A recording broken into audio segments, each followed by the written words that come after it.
RSS பாஜக சித்தாந்தங்களை திமுகவுடன் இணைந்து முழுமையாக எதிர்ப்போம் என்று நடிகர் கருணாஸ் தெரிவித்துள்ளார்.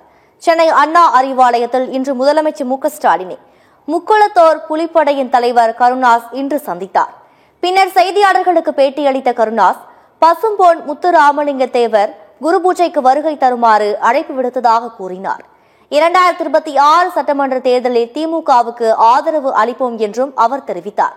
பாஜகவின் RSS சித்தாந்தத்திற்கு எதிராக திமுகவுடன் இணைந்து போராடுவோம் என்றும் கருணாஸ் கூறினார். விஜய் மக்களை சந்திக்காமல் அரசியல் செய்கிறார் என்றும் அவர் குற்றம் சாட்டியுள்ளார். EPS சுயநலத்திற்காக அதிமுகவை அடமானம் வைத்துவிட்டார் என்றும் கருணாஸ் கண்டனம் தெரிவித்துள்ளார்.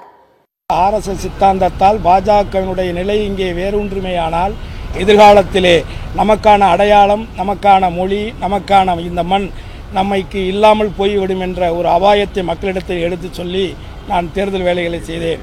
அந்த அடிப்படையிலே வரக்கூடிய சட்டமன்ற தேர்தலிலே நமது தமிழர்களுடைய இந்த மாநிலத்தினுடைய சுய உரிமையும் மாநிலத்தினுடைய சுயாட்சியும் நமது மொழி, மக்கள் சார்ந்த கல்வி, பொருளாதாரம், வளர்ச்சி அனைத்து திட்டங்களுக்கும் ஒரு நிலைப்பாடை, உறுதியான நிலைப்பாடை ஏற்று மக்களுக்கான ஒரு நல்லாட்சியை வழங்குவதற்கு குறிப்பாக பிஜேபியை எதிர்த்து இந்த இந்தியாவிலே இன்றைக்கு மிக மிக வலுவான ஒரு சூழ்நிலையிலே அத்தனை சவால்களையும் எதிர்த்து சமாளித்துக் கொண்டிருக்கக்கூடிய ஒரு முதலமைச்சராக, ஒட்டுமொத்த இந்தியாவுமே உற்று நோக்கக்கூடிய ஒரு முதல்வராக இன்றைக்கு மதிப்பிற்கும் மரியாதைக்கும் உரிய அண்ணன் மு.க.ஸ்டாலின் அவர்கள் திகழ்ந்து கொண்டிருக்கிறார் என்பது மறுக்க முடியாத ஒரு உண்மை.